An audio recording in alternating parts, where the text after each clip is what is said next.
समस्त को जय जगन्नाथ इडियन टेक यूट्यूब चैनल रे समस्त को स्वागत।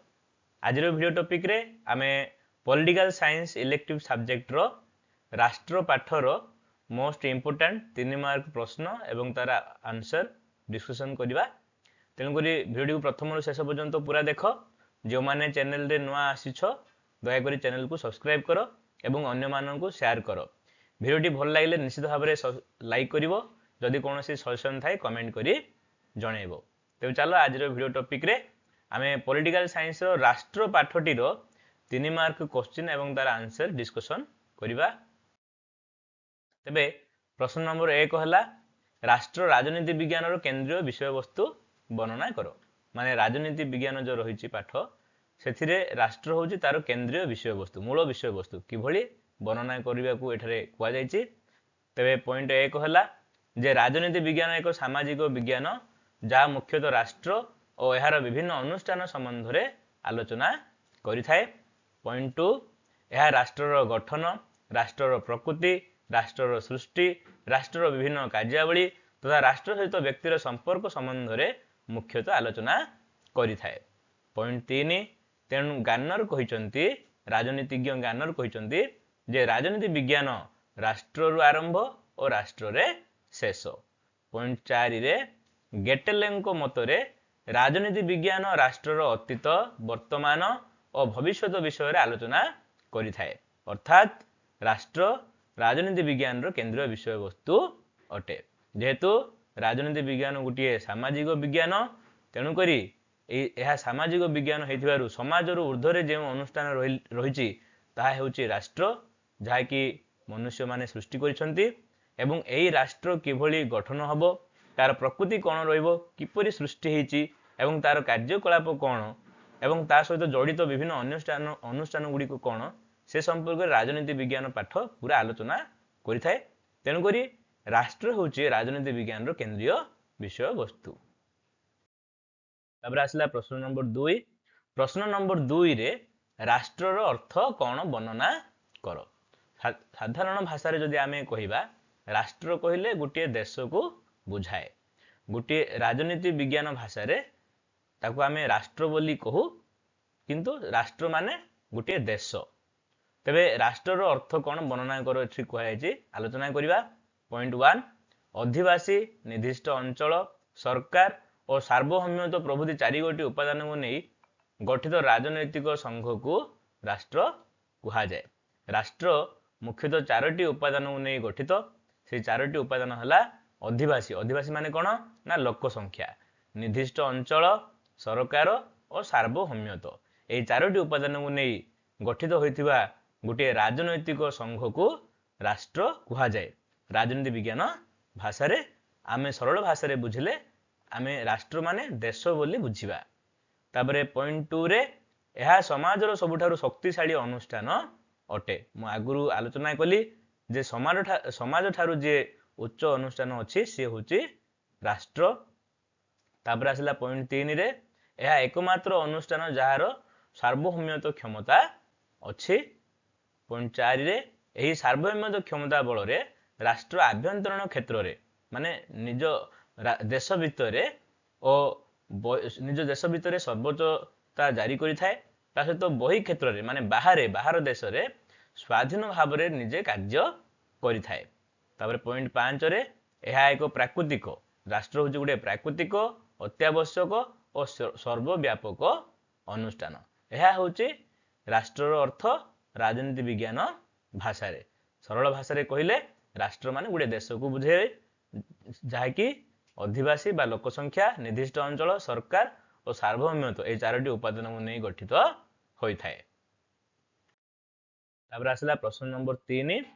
प्रश्न नंबर 3 होछि सार्वभौमत्व कहिले कौन बुझ वर्णना करो। सार्वभौमत्व कहिले कौन बुझ वर्णना करो। तेबे उत्तर पॉइंट 1 सार्वभौमत्व होछि राष्ट्रर एक अपरिहार्य और गुरुत्वपूर्ण उपादान जहा को इंग्रजी रे सॉवरेन पावर बोली कहा जाए। पॉइंट 2 सार्वभौमत्वर अर्थ सर्वोच्च क्षमता। सार्वभौमत्वर अर्थ होछि सर्वोच्च क्षमता।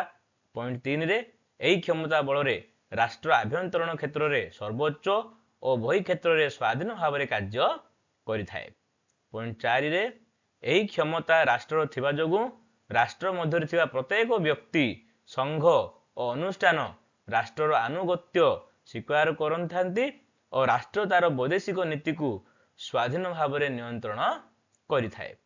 तापर पॉइंट 5 रे सार्वभौमत्व क्षमता होची राष्ट्रर मौलिक असीम और अखंड अविभाज्य उपादान जहाँकि राष्ट्र अन्य राष्ट्र मानक तुलन में उच्च आसन ग्रहण करिथाए एवं गोटे स्वतंत्र राष्ट्र भाव परिगणित होइथाए। तेबे ये थिला सार्वभौमत्वर अर्थ जहाँ बर्तमान आम आलोचना कले। तापर आसला प्रश्न नंबर 4। प्रश्न नंबर 4 होची राष्ट्र संघ मानकर संघ अटे कारण दर्शाओ। राष्ट्र को संघ मानकर संघ कहा जाए कहीं कारण दर्शाओ। तेबे यार उत्तर होला पॉइंट 1 राष्ट्र समाज रे थिबा विभिन्न संघ मानक मध्यरु अन्यतम अटे आउ राष्ट्र होची गोटे राजनैतिक संघ। पॉइंट 2 यह एकमात्र संघ जार सार्वभौमत्व क्षमता रही अछि माने सर्वोच्च क्षमता रही अछि सॉवरेनिटी पावर रही अछि। पॉइंट 3 रे एई सार्वभौमत्व क्षमता बल रे राष्ट्र अन्य संघ मानक स्वीकृति प्रदान करिथाए और तांकर कार्यावली को नियंत्रण करिथाए। पॉइंट 4 राष्ट्रर समस्त नीति और नियम को अन्य संघ माने मानि चलिबा को बाध्य अटंती। पॉइंट 5 कौन से संघर आचरण राष्ट्रर नीति को विरोध कले राष्ट्र तार स्वीकृति प्रत्याहार करिथाए। पॉइंट 6 रे तेणु राष्ट्र को संघ मानकर संघ कहा जाए जेहेतु राष्ट्रर सॉवरेनिटी पावर बा सार्वभौमत्व क्षमता रही तेणुकरी राष्ट्र अन्य संघ मान ठारू अलगा अटे एवं संघ मानकर श्रेष्ठ संघ अटे। प्रश्न नंबर 5 रे राष्ट्रर गुरुत्व विश्व रे वर्णना कर। राष्ट्रर गुरुत्व विश्व रे वर्णना कर। उत्तर हला पॉइंट 1 समाज रे शांति श्रृंखला रक्षा करिवा संगे संगे मनुष्यर विभिन्न अभाव असुविधा दूर करी तार जीवन को सरस और सुंदर करिवारे सहाय्य करुथिबा राष्ट्र को एक अत्यावश्यक अनुष्ठान बोली कहा जाए। राष्ट्र कहीं रही ना जेहेतु समाज उच्चरे थिबा गुटे से अनुष्ठान एवं समाज मनुष्यर विभिन्न अभाव असुविधा को दूर करी मनुष्यर जीवन को सरस सुंदर गढ़ी तोलिबारे राष्ट्र होची गोटे अत्यावश्यक अनुष्ठान। पॉइंट 2 रे आधुनिक जुग रे राष्ट्र मनुष्यर सर्वविध उन्नति साधन करिवा पई संकल्पबद्ध अटे। पॉइंट 3 रे मनुष्यर जन्म ठारू मृत्यु पर्यंत समस्त दायित्व राष्ट्र ही बहन करिथाए बा देश ही बहन करिथाए। पॉइंट 4 रे मनुष्यर धन जीवन और स्वतंत्रतार सुरक्षा करिवा राष्ट्रर दायित्व अटे। पॉइंट 5 रे आधुनिक जनमंगल राष्ट्र माने व्यक्ति को सर्वनिम्न जीवन यापन सुविधा प्रदान करने सहित सर्वाधिक सामाजिक सेवा प्रदान करिथांती तेणु राष्ट्र को अत्यावश्यक अनुष्ठान बोली कहा जाए। तापर आसला प्रश्न नंबर 6। प्रश्न नंबर 6 हला जे जातिसंघ एक राष्ट्र नुहे कारण दर्शाओ। जातिसंघ एक राष्ट्र नुहे कारण दर्शाओ। तेरे उत्तर होची पॉइंट 1 मिलित जातिसंघ एक राष्ट्र नुहे कारण यार सार्वभौमत्व क्षमता नहीं। आम आगुरी आलोचना कले जेहेतु राष्ट्रर ये सार्वभौमत्व क्षमता रही अछि तेणुक राष्ट्र समस्त बा देश समस्त अलगा अटे संघ मानकर संघ अटे आ मिलित जातिसंघ एक राष्ट्र हो पारिबो नाही कारण मिलित जातिसंघर सार्वभौमत्व क्षमता नाही। पॉइंट 2 रे पृथ्वी शांति प्रतिष्ठा करिया पई गठित यह एक आंतर्जातिक संस्था अटे। मिलित जातिसंघ कौन ना मिलित जातिसंघ होची पृथ्वी शांति प्रतिष्ठा करिया पई गठित होइतबा यह एक आंतर्जातिक इंटरनेशनल संस्था अटे। पॉइंट 3 रे विभिन्न सार्वभौम राष्ट्र यार सदस्य अटंती। विभिन्न सार्वभौमत्व राष्ट्र यही मिलित जातिसंघ रे सदस्यता करिथांती। पॉइंट 4 रे जे कोनोसी राष्ट्र यार सभ्य पदरु जे कोनोसी समय रे बाहरी पारंती। पॉइंट 5 रे जातिसंघर निष्पत्ति को ए राष्ट्र माने पालन न कले सेथिबाई कोनोसी कठोर आईनगत कार्य अनुष्ठान ग्रहण करि परिवार क्षमता मध्य मिलित जातिसंघर नाही। तेणुकरी मिलित जातिसंघ एक राष्ट्र नुहे। तापर आसला प्रश्न नंबर 7। प्रश्न नंबर 7 होची राष्ट्र समाज मध्य पार्थक्य दर्शाओ। राष्ट्र समाज मध्य पार्थक्य दर्शाओ। तेबे यार उत्तर है राष्ट्र समाज मध्य निम्नलिखित पार्थक्य देखा जाए। क रे समाज व्यक्ति मानकर एक सामाजिक अवस्था अटे किंतु राष्ट्र एक राजनैतिक व्यवस्था अटे। समाज राष्ट्र अपेक्षा व्यापक अटे।